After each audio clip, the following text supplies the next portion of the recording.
Assalamualaikum warahmatullahi wabarakatuh. Kembali lagi di Dadang Era Channel. Oke teman-teman semua, kali ini saya lagi ada di kebun pisang ya teman-teman ya. Kita akan ngambil beberapa daun-daun pisang ya yang sudah kering ya. Kita akan ambil dan kita akan kumpulkan teman-teman ya. Untuk apa sih Kang? Ngambil daun-daun pisang kering. Oke, nanti kita akan jelaskan ya teman-teman ya. Kenapa saya di sini ngambil daun-daun pisang kering ya. Ada fungsi dan tujuannya teman-teman ya. Oke, penasaran ya? Jangan kemana-mana ya. Tetap pantengin video ini sampai selesai. Di belakang farm saya ini teman-teman ya, farm ternakan ikan cupang ini masih banyak pohon-pohon pisang yang tumbuh ya, subur ya teman-teman ya. Nah, ini juga banyak yang daun-daun pisang yang sudah kering.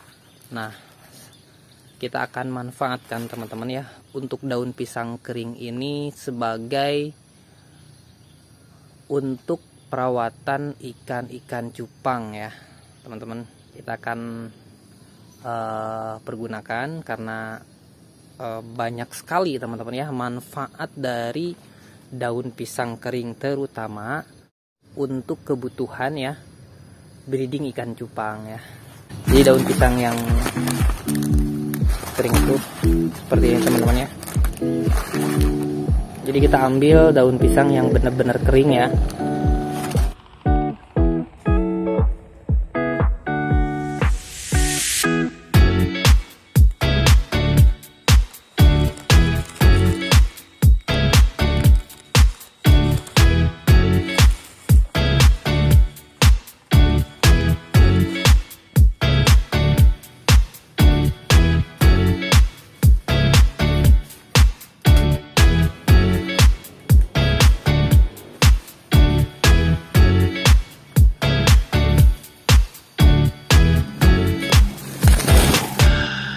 Sudah kita kumpulkan, kita akan bawa daun-daun pisang ini ke farm ya.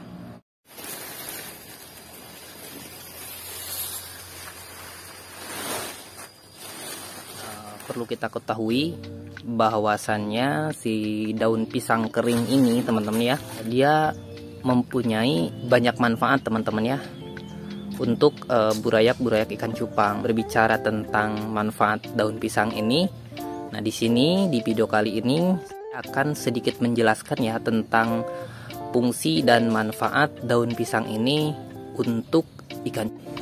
Dengan banyaknya manfaat dari daun pisang ini, banyak breeder-breeder ikan hias terutama ikan cupang ya memanfaatkan daun pisang kering ini sebagai perawatan untuk ikan cupang teman-teman ya.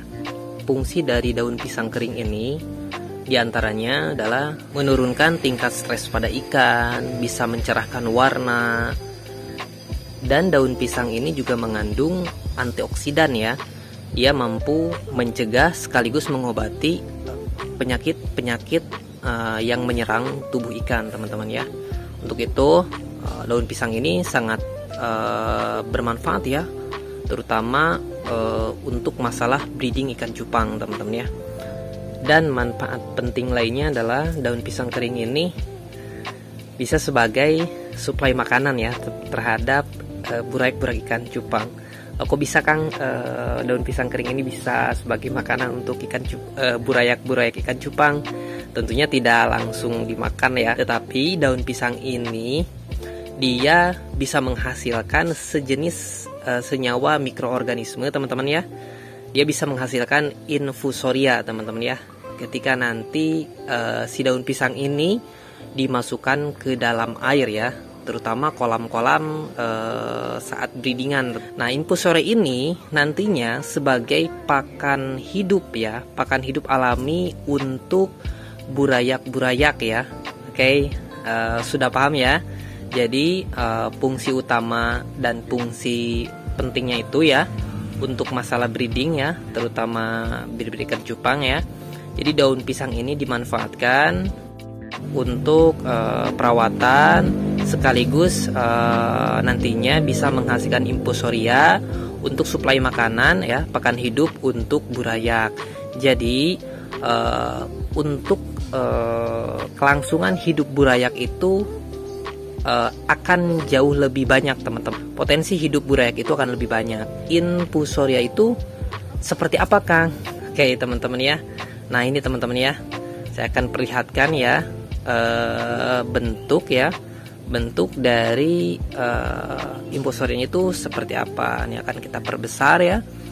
Nah jadi seperti ini teman-teman ya, infusoria itu dia lebih kecil ukurannya itu dari artemia teman-teman ya. Mungkin teman-teman sudah tahu artemia ya, salah satu pakan hidup untuk burayak-burayak ikan cupang teman-teman ya. Mungkin kalian bingung ya, pakan hidup untuk burayak itu apa saja sih? Ya salah satu ini teman, infusoria ya teman-teman ya. Jadi kita nggak perlu bingung ketika nantinya burayak-burayak itu pada saat menetas itu kita mulai pindahkan ke kolam pembesaran. Nah kalian bisa menggunakan daun pisang ini.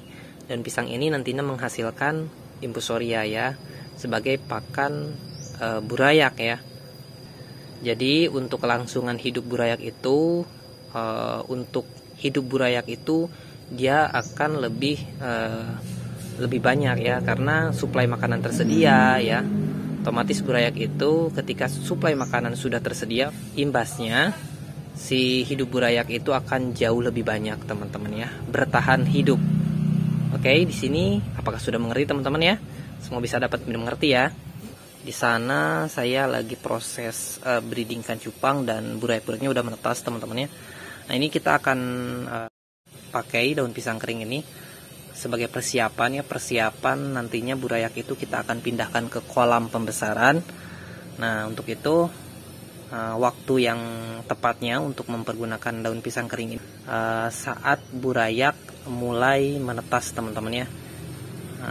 Ataupun kalian bisa gunakan daun pisang ini beberapa hari sebelum burayak itu dituang ya, 1-2 hari ya. Baiknya sih mungkin lebih lama ya teman-teman ya, 3 hari, 2-3 hari ya. Proses perendaman daun pisang itu di dalam lubukan kolam-kolam yang nantinya untuk burayak sebagai media pembesaran ya. Kita akan ambil daun pisang ya, daun pisang kering ya. Kita akan masukkan ya. Saya sekaligus persiapan ya untuk pembinaan burayak.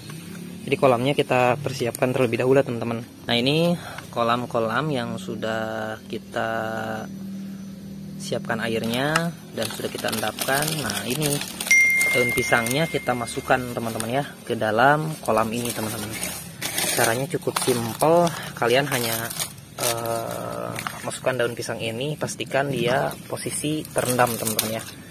Pastikan dia posisi terendam. Berapa banyak ya, secukupnya saja teman-teman ya. Biasanya dalam satu kolam ini kita pakai 2 batang daun pisang teman-teman ya.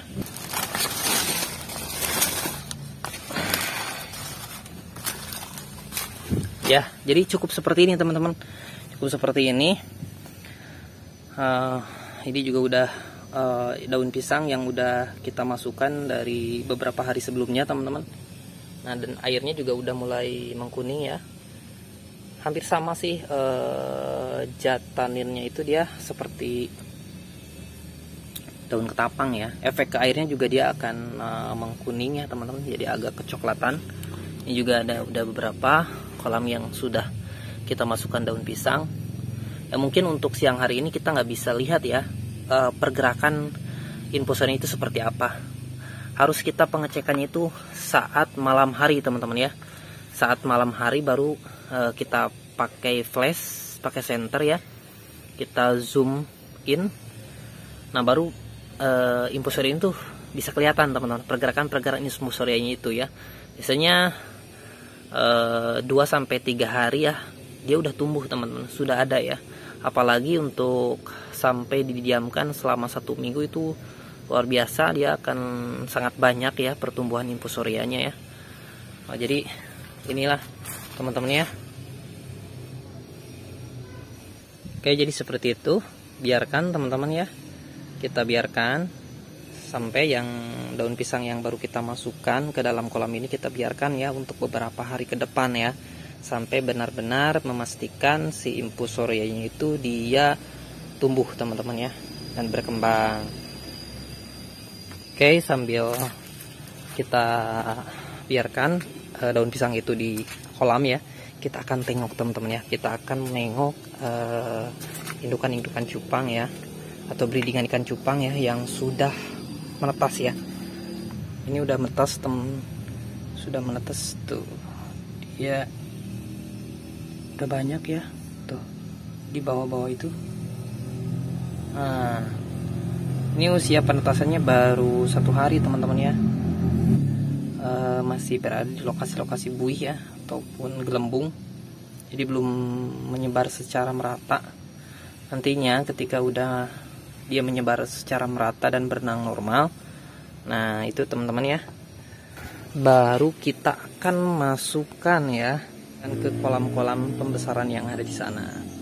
Oke teman-teman, mungkin itu aja video kali ini, semoga bermanfaat untuk kalian semua ya. Nantikan video selanjutnya. Terima kasih. Akhir kata dari saya, assalamualaikum warahmatullahi wabarakatuh. Salam percupangan Indonesia.